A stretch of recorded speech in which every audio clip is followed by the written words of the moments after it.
26절부터 13장 마지막 절까지 말씀을 통해서 어리석은 일을 행하지 말라라는 제목으로 말씀 나눠보도록 하겠습니다. 다윗을 만들어 오신 이가 하나님이십니다. 결코 다윗이 설한 사람이며 믿음이 있는 자, 하나님의 마음에 합한 자이기 때문이 아닙니다. 하나님의 은혜로 그가 왕이 되었음을 우리는 지난 사무엘 강해를 통하여서 익히 살펴보아 알고 있습니다. 많은 부분 사람들은 다윗이 왕이 되기까지 보낸 험난한 삶과 그의 사건들 속에서 다윗 그 자신만을 보는 경향이 있습니다. 하나님께서 다윗을 위하여 무엇을 하셨고 얼마나 수고하고 애쓰셨는가, 이 하나님에 대해서는 잘 보지 못한다는 말씀을 드립니다. 그렇다면 하나님께서 다윗을 세우신 이 모든 과정 가운데 그를 통하여서 바라시는 것이 무엇일까요? 하나님은 왜 그토록 다윗이 왕이 되기까지 그러한 노력들을 하시고 그를 교육하셨는가? 이 이유, 답변 속에 작은 이스라엘의 여정이 있습니다. 하나님께서는 이스라엘의 왕 다윗에게 강한 나라, 이스라엘의 구원, 주변국의 평정 등을 요구하시고 바라신 적이 없습니다. 그저 하나님께서 바라신 것은 이것입니다. 신명기 17장인데요. 그가 왕위에 오르거든 이 율법서의 등사본을 레위 사람 제사장 앞에 책으로 기록하여서 평생에 자기 옆에 두고 그의 하나님 여호와 경외하는 것을 배우고 율법의 모든 말과 규례를 지켜 행할 것이다. 하나님의 말씀을 가까이 하고 하나님의 말씀을 지키는 것, 이것을 최우선으로 하라. 이것 한 가지만 지켜라. 하나님의 마음과 원리를 배워 행하는 것, 다윗이 할 것은 이거 한 가지였습니다. 이것은 이스라엘 백성이 시내산에서 하나님과 맺은 언약의 내용과 일치합니다. 세상의 모든 사람이 하나님을 등지고 하나님의 마음과 원리에서 벗어나 죄를 지을 때 하나님을 아는 너 이스라엘이 하나님과 그 다른 이들 사이에 다리 놓는 역할을 하였으면 좋겠다. 하나님의 말씀대로 삶으로, 누림으로, 행복함으로 이것을 하였으면 좋겠다. 이스라엘은 약속을 하였습니다. 다윗 또한 마찬가지. 이스라엘 모두가 자신의 소견에 옳은 대로 행한 것처럼 다윗도 하나님의 말씀을 가까이 하고 이 하나님의 원리대로 살아가고 무엇이 선한 건지 보여주는 이 다리 놓는 역할을 하는 대신에 이스라엘처럼 자신의 소견에, 죄의 소견에 옳은 대로 행할 뿐이었습니다. 다윗이 자신이 해야 될 목, 왕으로서 보여야 될 것 전혀 하지 못하였다라는 거예요. 자, 그래서 사무엘하 12장 하반절에 보시면 다윗 군이 라빠를 치는 장면이 등장하는데 이때 군사령관 요압이 왕성을 치고 마지막 한 거점을 남겨두고 다윗성에 머물고 있던 다윗에게 전령을 보내기에 이제 왕은 남은 군사를 모으고 이 성을 점령하소서. 내가 이 일을 하게 되면 왕이 아닌 내 이름이 높임을 받을까 걱정이 됩니다. 라고 이야기합니다. 이에 다윗이 그 성을 점령하고 암몬 왕의 왕관을 가져와 자신의 머리에 쓰고 모든 성읍의 많은 노획물들을 취합니다. 또 암몬의 모든 사람들을 이스라엘 중에 거하며 톱질하는 자, 썰애질하는 자, 도끼질하는 자, 벽돌구이하는 자, 즉 종으로 삼아 버립니다. 여기서 요압이 아주 충실한 부하처럼 보여집니다. 그가 왕의 말을 어기고 사울 집의 군사령관이 되었던 아브넬을 죽인 사건 외에 다윗에게 아주 충실하였던 부하처럼 이 사무엘서에 보여지는데, 그래서 다윗이 우리아 사건의 뒷처리를 하는 과정을 보면 이 요압이 아주 나이스하게 왕의 의중대로 깔끔하게 일처리를 합니다. 이 요압의 말에 의하면 암몬을 치는 이 전쟁에서 영광을 받으니까 이스라엘의 왕이 다윗이다 라고 얘기합니다. 여러분, 이런 요압의 생각이 맞는 거예요? 이스라엘의 전쟁이 이스라엘의 왕인 이 다윗이 영광받을 일이냐는 거예요. 아니죠. 우리가 그간에 살펴본 이 이스라엘의 모든 여정, 특별히 이 전쟁은요, 처음부터 끝까지 하나님의 것이었어요. 이 하나님의 것이라는 의미는 하나님이 전쟁을 좋아하는 신당, 뭐 이런 의미가 아니라 하나님의 약속의 성취, 하나님의 보호하심, 하나님의 은혜라는 것을 보여주는 장이었다는 거예요. 그러므로 다윗이 이런 하나님을 알고 경험한 자로 신실하게 하나님 편에 서 있었다면 요압의 잘못된 생각을 바로잡아 주어야 했습니다. 전쟁은 하나님께 속한 것이다. 그가 골리앗 앞에 나서며 외쳤던, 비록 성령의 감동에 의해서 그가 깨닫고 고백한 거지만 요압에게 이스라엘 백성들에게 그것을 가르치고 선포해야만 했습니다. 이것이 이스라엘의 왕인 다윗의 위치에서 해야 할 일이었다라는 거예요. 그러나 다윗은 어떻게 했어요? 자신을 높이는 것을 즐겨했습니다. 탈취물을 취하고 이 암몬 왕의 왕관을 가져와 머리에 쓰는데요. 이전 성경 번역본에 보면 이 왕관이 다름 아닌 면류관으로 번역합니다. 여러분, 면류관이 뭐예요?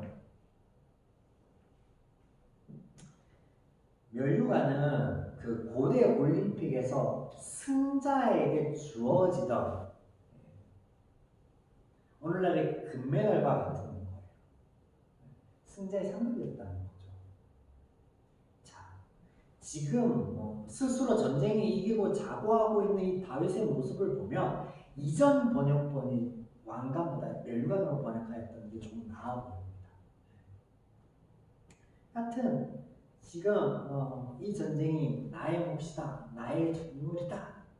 그래서 탈취물도 가져오고 왕관도 가져다 쓰고 자신의 이름이 높여지는 것을, 이것에 대해서 얘기한 요압에 대해서 긍정적으로 받아들이고 이것을 행합니다. 어떻게? 하나님은 까맣게 잊어버린 채.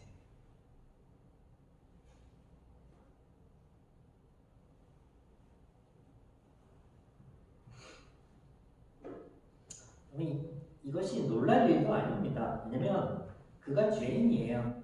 죄의 올무에서 제가 시키는 그것을 할 수밖에 없으니까. 이 죄 이야기가 나와서 부연 설명드리겠습니다. 제가 요압의 부하가 아주 신실하고 충성하고 용맹한 부하로 등장한다라고 이야기를 하면서 그렇지 않다라는 뉘앙스를 살짝 앞에서 언급하였는데요. 다윗의 이야기를 보면요, 다윗의 추종자들, 그 전에 보면 같은 상황에 같은 마음에 놓여있는, 같은 상처를 입은 자들이 동료가 모였다라는 말씀을 하는데 그것을 이렇게 볼 수도 있겠습니다. 다윗의 마음과 잘 맞는다. 지금 다윗의 마음에 있는 건 뭔데요? 다윗의 기준은 뭔데요? 죄. 그래서 같은 죄인이니까 죄를 짓고자 하는 이 코드가 잘 맞아서, 그래서 다윗이 이 우리아의 아내를 취하고 그리고 자기의 이름을 높이고 뭐 이런 일에 대해서 아주 잘 맞아요. 굉장히 잘 맞는 거예요. 그래서 하나님 편에서 보면은 이 요압이요, 다윗의 충실한 어떤 뭐 종이고 뭐 똑같은 이런 의미가 아니라 둘이 똑같은 죄이니까 굉장히 잘 맞아서 아주 잘들 놀고 있네? 이렇게 볼 수 있다는 거예요. 이해가 되시죠? 하나님의 말씀을 가까이 하지 않고 하나님께서 금한 것들을 열심히 하는 이 죄인인 다윗, 그 결과가 뭐예요? 하나님의 말씀대로 그 삶 가운데 맞이하게 되는데, 이게 이어지는 13장에 등장하기 시작합니다. 자, 다윗의 첫째 아들 암논이 셋째 아들 압살롬의 누이 다말을 강간한 사건이 벌어집니다. 암논에게 다말은 배다른 동생이에요. 가족이에요. 누이. 암논이 다말을 사랑합니다. 근데 말이 사랑이지 그는 자신의 누이를 사랑한 적이 없습니다. 다만 뭘 품고 있는 거예요? 그 아름다움을 보고 음욕을 품고 있는 거예요. 이때 다윗의 형인 스무아의 아들, 다윗에게는 조카가 됐고 이 암논에게는 사촌이 되는 이가 가장 친한 친구가 되어서 이 요나단이 암논의 가장 좋은 친구가 되어서 다가와서 이 다말에 대한 음욕을 풀 수 있는 악한 깨를 하나 내어줍니다. 그게 뭐예요? 왕을 속이는 거.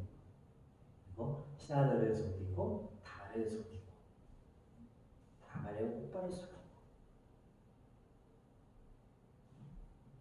이것을 암논이 실행에 옮깁니다.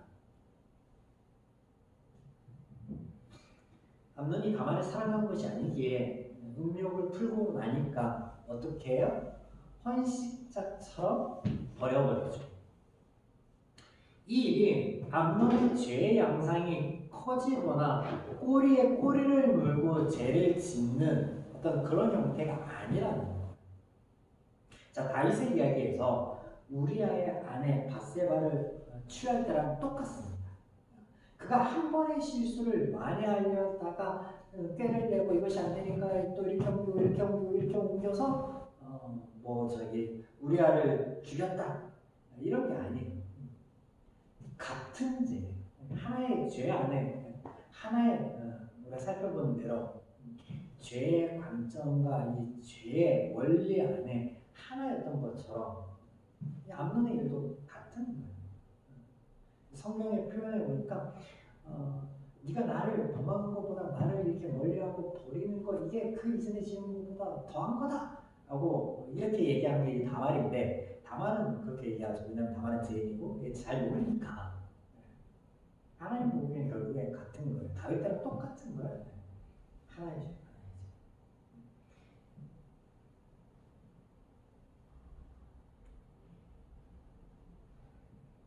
이에 압살롬이 다말을 이 이순에 압살롬이 다말을 자신의 거처에 머물게 하고 이 형 암논을 죽일 계획을 세우고 이것을 실천합니다. 몇 년에 걸쳐서? 자, 2년에 걸쳐서. 양털 깎는 잔치의 날 모든 왕자들을 초청하고 특별히 다윗에게 암논과 함께 할 것을 요청하는데 다윗이 보기에 이상해요. 다윗이 보기 이상합니다. 이상한데 허락해요. 이상한데 허락하는데 보면 다윗의 말을 보면 왕이 그에게 이르되 그가 너와 함께 갈 곳이 무엇이냐? 잔칫날 왕자들을 초청하고 그 전에 왕과 왕의 신하들을 초청할 때 다윗이 2번 물어봐요. 왜 그러냐? 너 그렇게까지 하는 이유가 뭐냐? 왜 암논을 초청하느냐? 물어보는 뉘앙스에서 이미 다윗이 직감하였는지도 몰라요. 그런데 어떻게 해요? 허락해요. 압살롬의 간청에 허락해요. 결과는 뻔합니다.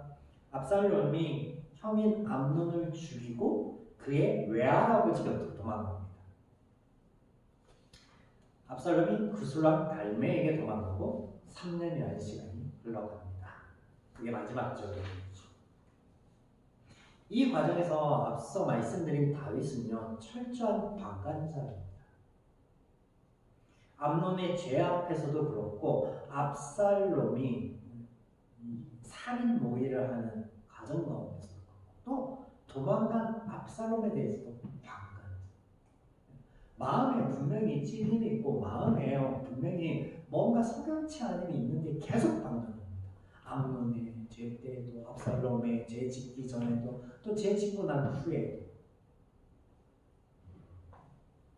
이런 다윗의 행위가요 하나님과 철저하게 본문 가운데서 비교됩니다. 다윗이 하나님께 범죄했을 때 하나님께서 어떻게 하세요? 선지자 나단을 보내 다윗의 죄가 무엇인지 주목주목 따져서 깨닫게 하세요. 교육하십니다.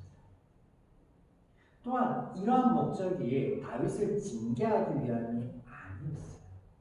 다윗이 깨달아 알게 하는 거였어요. 그런데 다윗은요 자신의 아들들의 죄 앞에서요 그저 잠잠할 뿐입니다. 아무것도 할 생각이 없어. 뭔가 잘못됐음을 깨달았음에도 불구하고 이런 모습이요 이 사무엘 시작 때부터 이어서 내려온 거 아시죠?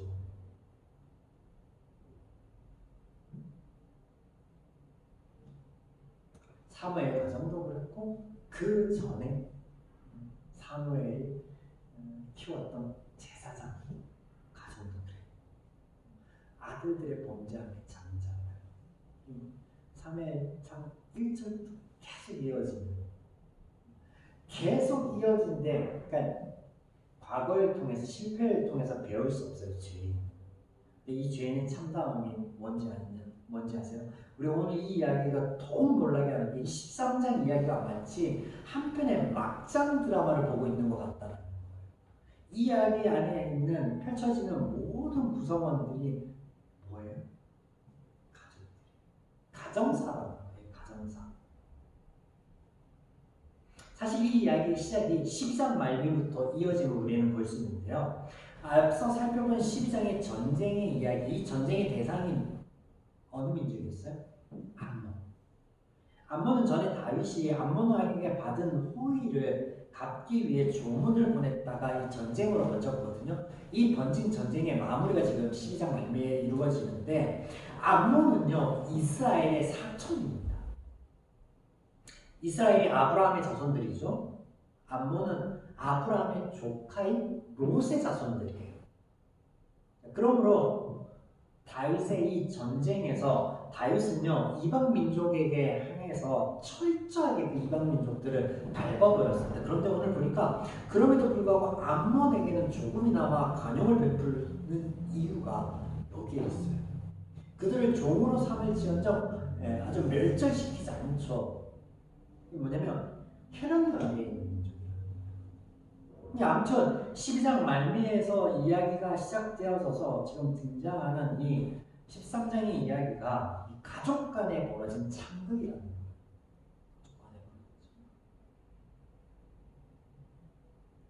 다윗의 맏아들이 그의 누이를 강간하고 그의 형을 셋째가 죽이고 외할아버지에게 도망을 가고 이 가운데 맏아들에게 악한 꾀를 제공한 이가 다윗의 조카요 암논의 사촌. 또 셋째가 형을 죽였을 때 모든 아들이 죽임당한 것으로 여겨서 슬퍼하던 다윗에게 찾아와서 이 거짓 위로를 행하는 자 또한 누구였어요? 다윗의 조카 첫째 암논에게 아주 악한 꾀를 제공하였던 요나단. 시작도 그였고 마침에도 그였고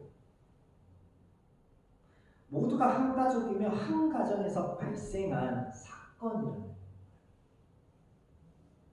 지금 다윗과에 벌어진 이 참담한 일은 다윗의 죄의 결과입니다. 이제 내가 나를 업신여기고 햇사람 우리의 아내를 빼앗아 내 아내로 삼았은즉 칼이 내 집에서 영원히 떠나지 아니하리라 하신 하나님의 말씀, 죄의 결과. 더불어 이런 창극은 그들 모두가 동일한 기준과 원리로 움직이는 죄인이기 때문이기도 합니다. 다윗과 요압의 마음이 맞아서, 죄의 마음이 맞아서 하나님 앞에 범죄한 것처럼 다윗의 죄의 결과이긴 해요. 그런데 플러스 암논도 죄인이고 압살롬도 그리고 또 조카 요나단. 그러니까 죄의 결과와 죄와 이런 것들이 맞물려서 허덕이고 있는 죄의 참담함을 본문에서 역시 우리가 볼 수 있다는 거죠. 그렇습니다, 여러분. 안타깝게도 이것이 오늘날 우리 가정의 현 주소입니다. 사람과 하나님 앞에 드렸던 약속을 깨는 게 정말 쉬워졌죠.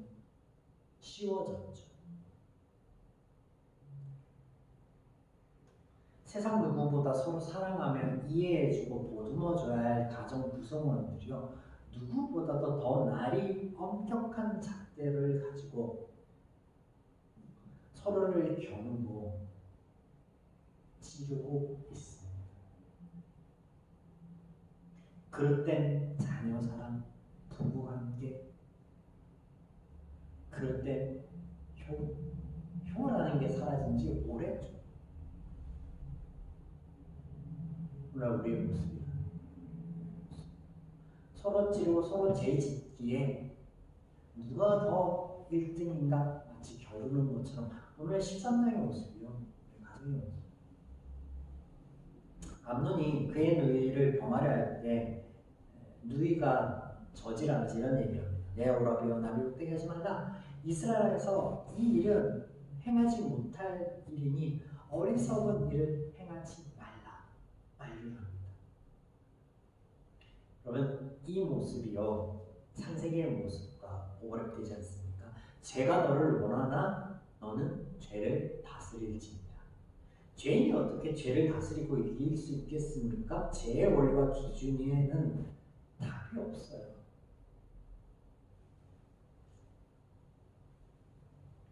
하나님의 은혜, 하나님의 마음과 말씀이어야만 합니다.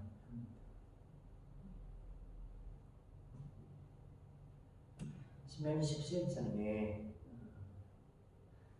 이스라엘 백성들에게 하나님께서 말씀하시기를 네가 약속의 성취로서 차지하게 될 그 땅에 거주할 때 만일 우리에게도 다른 민족처럼 왕이 있어야겠다라는 생각이 들거든 반드시 하나님께서 선택한 자를 왕으로 세우고 그리고 그 왕은 병마를 많이 두지 말고 아내를 많이 두지 말고 은금을 많이 두지 말라. 그래서 미혹되지 말고 이스라엘 많은 동일한 사람들을 위해 스스로를 높이거나 교만하지 말라. 그렇게 되면 하나님의 말씀을 가까이 하고 하나님의 말씀의 원리를 따라 행하게 되면 그러면 좌우에 치우치지 않으면 그러면 그의 아들들이 왕으로서의 지위를 우리는 지켜갈 것이다. 하나님 이렇게 말씀하셨거든요. 조건문이에요. 이 조건문대로라면 이스라엘 위에 교만하였던 다윗 그의 죄와 더불어 그의 가정의 모든 구성원들의 죄로 인하여 그들의 평안이 깨어지고 아픔만이 죄의 결과만이 남아야 했습니다. 또한 다윗의 가에서 왕이 계속 이어지면 안 되는데 하나님 말씀처럼 그렇게 하면 안 되는데 그런데 어떻게 됩니까? 하나님은 다윗의 평안을 약속하시죠. 그리고 다윗의 후손들이 대대로 왕이 되게 하십니다. 이게 은혜죠. 그렇습니다. 하나님께서 우리가 행하는 대로 그 결과 안에 허덕이는 대로 두면 정말로 죄인에게는 답이 없죠. 하나님께서 하시는 거예요. 사랑하는 여러분, 이 하나님의 약속이 오늘 우리 안에 있습니다. 우리 가정 안에 있습니다. 다만 바라옵기는 하나님의 은혜 우리 가운데 역사하여 주셔서 선용하시고 회복하여 주시고 싸매 주시고 치유하시는 이 하나님 은혜 이것만을 바라보며 그 전의 모습, 이전의 죄의 모습들을 계속 닮아가는 어리석은 미련에 있지 않기를 축원합니다. 하나님의 마음을 닮아서 가장 내가 사랑하고 가장 의지해야 되는 이들을 찌르기보다 감싸고 보듬어주고 한 번 더 참아주고 그래서 하나님의 바람대로 오늘 우리 가정이 사랑과 회복의 초소가 되기를 이제 우리 가정의 날을 맞이하죠. 이 말씀이 우리 가정 안에 또 우리 삶 안에 좋은 선한 종찬씨가 되어서 이 은혜들을 누리는 저와 여러분 또 우리 가정이 되기